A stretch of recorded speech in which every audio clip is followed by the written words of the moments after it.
Well, this is a 75-foot by 75-foot hangar. I never really counted the square feet in here, so I don't know that answer. But it has doors on both sides, so we can bring airplanes in and out on either side of the hangar. We can, at this time, we have actually 5 Savages in this hangar.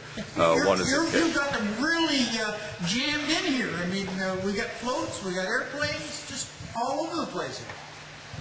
Well, at this time, this is a customer's airplane, which will be over at Oshkosh. This yellow one here. The red one over here is a new customer's airplane, which is going to be delivered on Saturday, tomorrow. It's going to Illinois. And the plane that you see back behind me over here is going to have these floats on it for Oshkosh. They are Czech Aircraft Works floats, and they're amphibious, and they will be on display at Oshkosh in the LSA Mall. Now, is this the first airplane that you're going to have in floats here in America?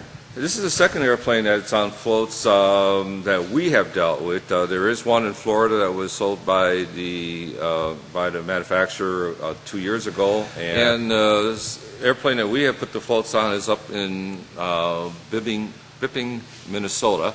It is being used by a flight school up there, Northern Helicopter. Brian Johnson is the proprietor of that. He's had that now for about 2.5 months. It has the Czech Aircraft Work amphibious floats on it, as you see here, and shortly to be put onto this aircraft. Now, John Moore's been flying the Savage airplane on floats. How's he found the airplane?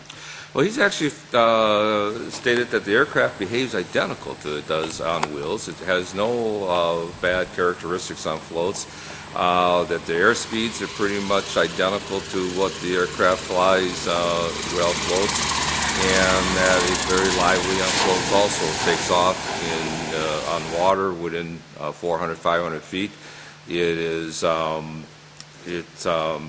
around, he was very happy with the performance of this aircraft. He flew it up to Bipping, Minnesota, and actually did a number of landings on different lakes and stopped in Iron River, Wisconsin for the evening, and did a glassy water landing with it, and just had a beautiful, wonderful time with the aircraft. What type of retract system is used on? It's a hydraulic retract system. It takes 15 pumps to bring the wheels up, 15 pumps to bring the wheels down. The main wheels are locked in by going over center. The front wheels are locked in by the hydraulics. They can be completely retracted on landing, and they still will function. They will before the bulkhead hits the ground. When they are fully up, there's a visual indication that they are up because their ankle or their joint comes up through that hole that you see on the side here. They weigh a total of 209 pounds is the weight of these floats. But you take, again, your landing gear and everything else, so what is it, about 160 pounds that you're actually adding to it? You're adding 160 pounds to the airplane. The landing gear of our Savage aircraft, wheels and tail wheel, add up to a total of 50 pounds. 35 on the mains and 15 on the tail wheel. That's now, great. how hard is it to put one of these floats on, and what type of time are we looking at? We'll put these floats on this afternoon here, and it will take us approximately about 2 hours, 2.5 hours to put these onto the airplane.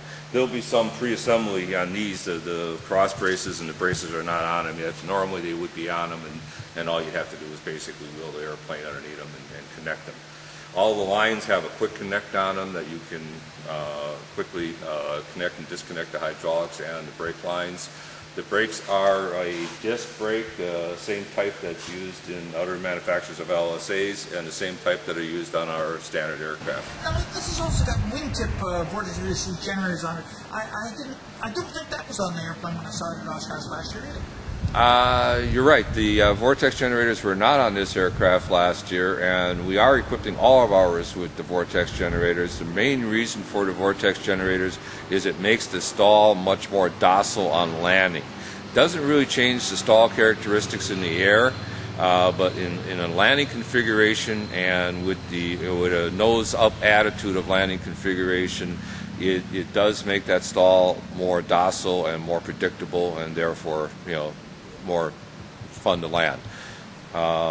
The biggest problem we have with any of our LSA aircraft is that they're lightweight, in a landing configuration, they don't want to firmly set down on the runway, and so it's nice to get into as slow a speed possible before you settle down so that you are able to firmly land onto the runway, and the vortex generators are allowing us to do that. And the one thing that we also have noticed with our aircraft with the 912 engine is we are a very quiet airplane. We do not have we do not make much noise. Even takeoff and flying, people are not hearing a lot of noise from our aircraft, which is important to us because it is good to be a quiet and friendly aircraft in that area.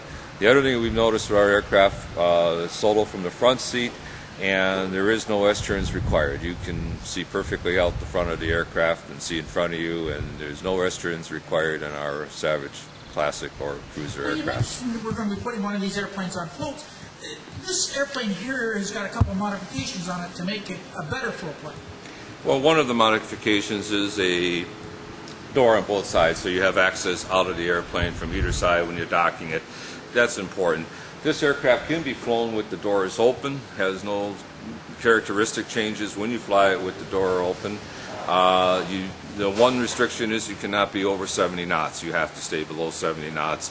And typically when we're flying with the door open, we're flying between 50 and 70. A lot of times at 50, 55, and we're doing slow flight and sightseeing, and that's really the advantage of being able to fly with an aircraft with the door open. You can take off and land with the doors open. Like I said, it appears to not have any different characteristics with the door open other than the wind in your face, and especially on the passenger in the back seat. What are some of the differences in addition to the doors that the float plane has over the standard airplane? Well, in the Seaplane version, it uses a veneer throttle, which is standard with the Seaplane operation. It also has electric trim, because the trim handle would be here and it would be in your way otherwise for getting in and out of the aircraft, so it has electric trim for the trim operation. Other than that, it's pretty much the same identical aircraft. All the aircraft have the fittings and the mounts for seaplane operations. This aircraft has also been beefed up in the frame a little bit for having the doors open on both sides instead of having just one door in the aircraft. So this is the airplane that you're going to be putting on floats? This is the aircraft that's going on floats. This has a GT prop. This prop is really identical to the land plane prop, except that it's been fitted with a leading edge of metal, of brass, to protect it against water erosion. If you take a look at this airplane that we have behind us, we have another GT prop on it. And this is also a GT prop. These are considered a wood composite. The composite is on the very leading edge out here and on the very tip of the prop. Otherwise, it's a wooden prop. This is a tri-colored GT prop made in Italy. Just basically the same prop with a different paint job on it. So if somebody wanted to get more information or go for a test ride, how do they get hold of you guys? Well, my name is Keith Hartlaub. I'm with Savage Aircraft Sales. We're located in Manitowoc, Wisconsin. We run an FBO there. We also have a website called SavageAircraftSales.com. SavageAircraftSales.com. Hey, have we got a phone number there for those that might not have internet access? We do, 920-726-5292. And we also have an 800 number, 866-528-6359. Thank you very much for your time. Thank you.